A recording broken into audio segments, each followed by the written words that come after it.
Yang kedua, tentang pemagangan yang programnya mulai diluncurkan oleh pemerintah melalui Kemenko Perekonomian dan Kemenaker.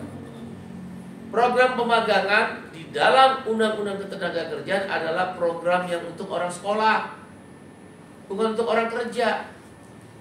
Dulu kita mengenal istilah PKL, praktek kerja lapangan. Dulu saya sekolah di teknik, untuk mendapatkan sarjana, saya PKL 3 bulan di PT salah satu produsen diesel di Jalan Raya Bogor. 3 bulan PKL, pendidikan praktek kerja lapangan. Ya, sekarang mungkin terkenal pemagangan. Jangan membayangkan pemagangan di Indonesia seperti pemagangan di luar negeri. Misal di Jepang, di negara-negara Eropa, dan di Korea. Di negara-negara tersebut memang orang asing tidak boleh bekerja.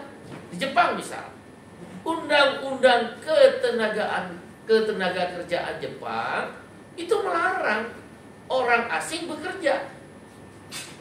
Tetapi di situ diatur tentang orang magang. Maka orang Indonesia, orang Filipina, Thailand, Cina, Mongol, Nepal, terutama Asia, yang bekerja di Jepang misal, mereka disebutnya magang. Kenapa? Karena hanya itu yang diperbolehkan oleh Undang-Undang Ketenagakerjaan Jepang. Nggak boleh kerja. Paling lama selama ini berjalan 2 tahun. Makanya disebut mereka pemagangan. Ke Jerman bisa, ke Finlandia bisa. Nah, kalau di Indonesia, emangnya ada orang asing yang kerja di Indonesia?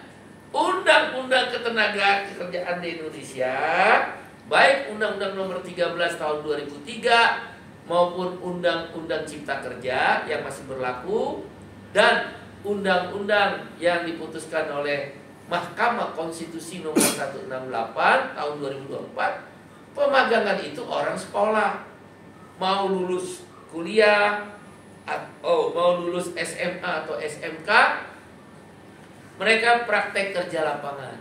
Cuma di dalam prakteknya diselewengkan oleh pemerintah, Kementerian Tenaga Kerja. Itulah yang sekarang belum kita bongkar nih, sumber korupsi.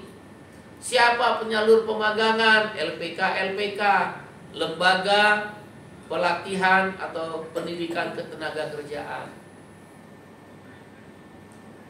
Di Kemenaker ini kan ada sudah korupsi di TKA, izin TKA. Udah korupsi kemarin izin sertifikat K3, yang belum dibongkar nih. Periksa itu izin tentang membolehkannya pemagangan dan outsourcing.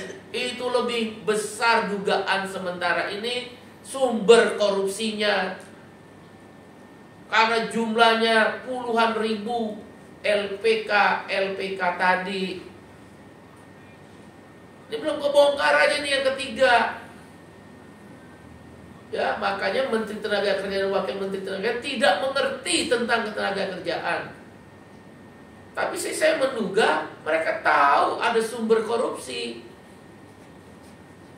Kami memberikan nilai merah terhadap Menteri Tenaga Kerja dan Wakil Menteri Tenaga Kerja yang walaupun beliau baru tapi udah pernah. Dulu pernah jadi Wakil Menteri Tenaga Kerja. Nilai merah buat mereka berdua. Kenapa? Kok mengulangi, menyetujui pemagangan yang melanggar undang-undang?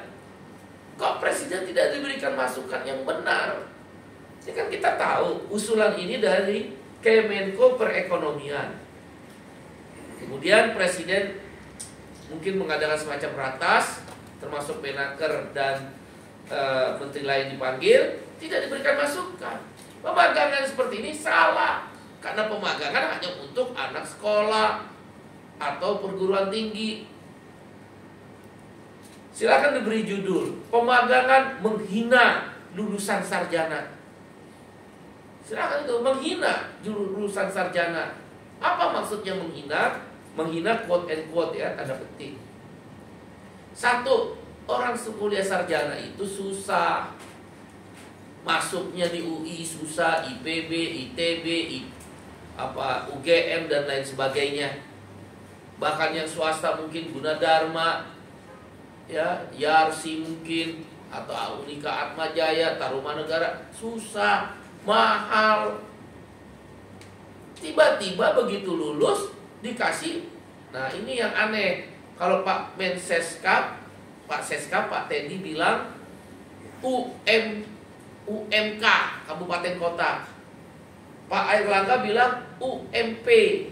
Pak Yasirli Menaker bilang UMP. Ini mana yang benar? Karena beda nilainya. Yang nilainya sama antara UMK dan UMP hanya DKI.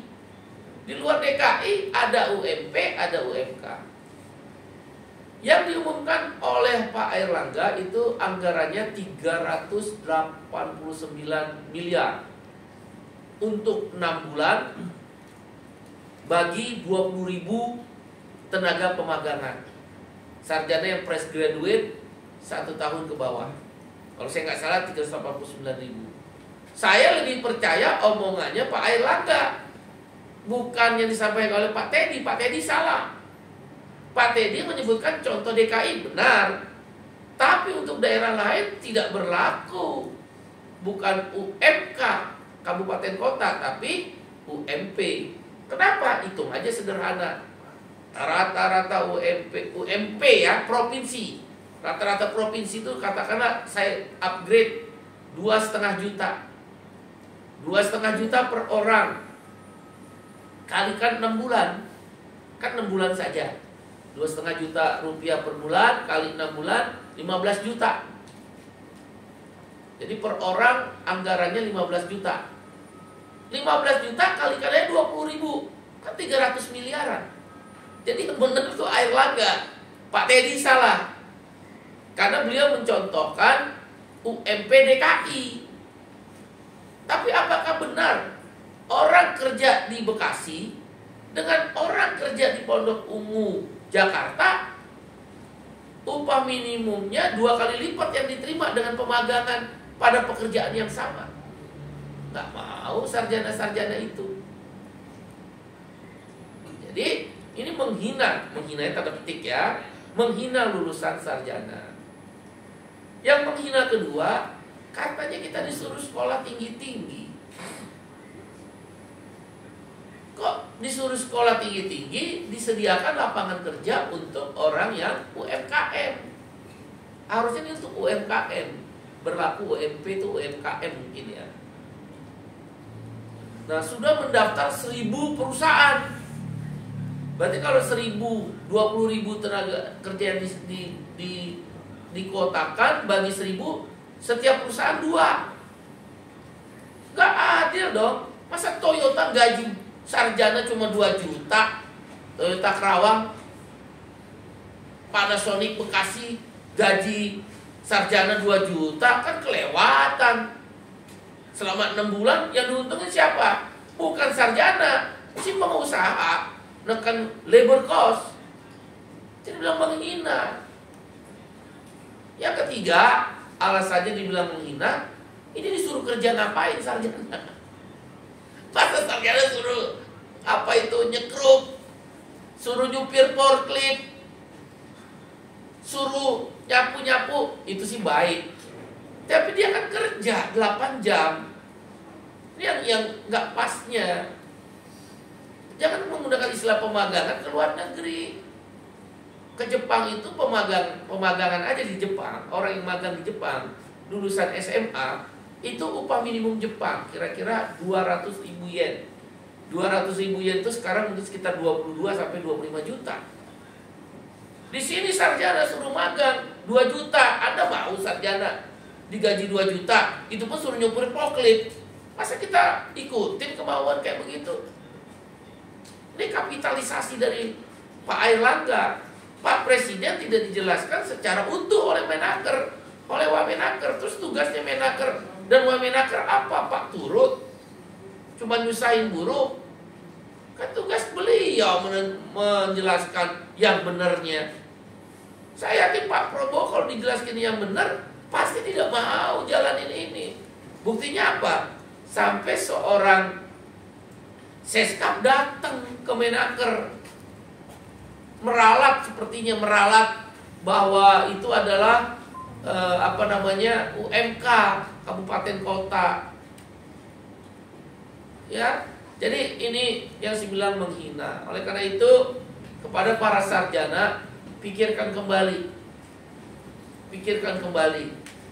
Ya, karena Anda direndahkan pendidikanmu. Kepada Menteri Tenaga Kerja, ngomong yang benar lah, apalagi Wamenaker yang benar ngomong.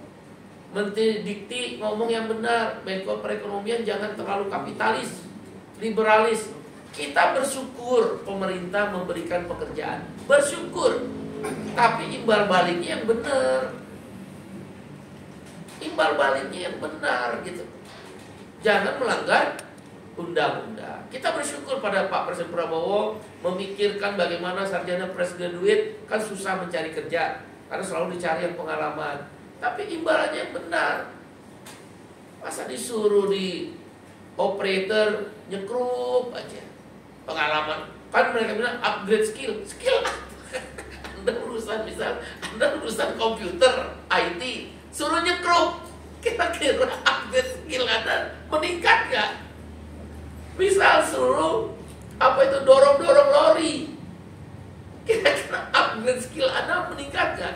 Ini yang diuntungin pengusaha kok. Gitu loh, karena labor cost-nya jadi turun setengah.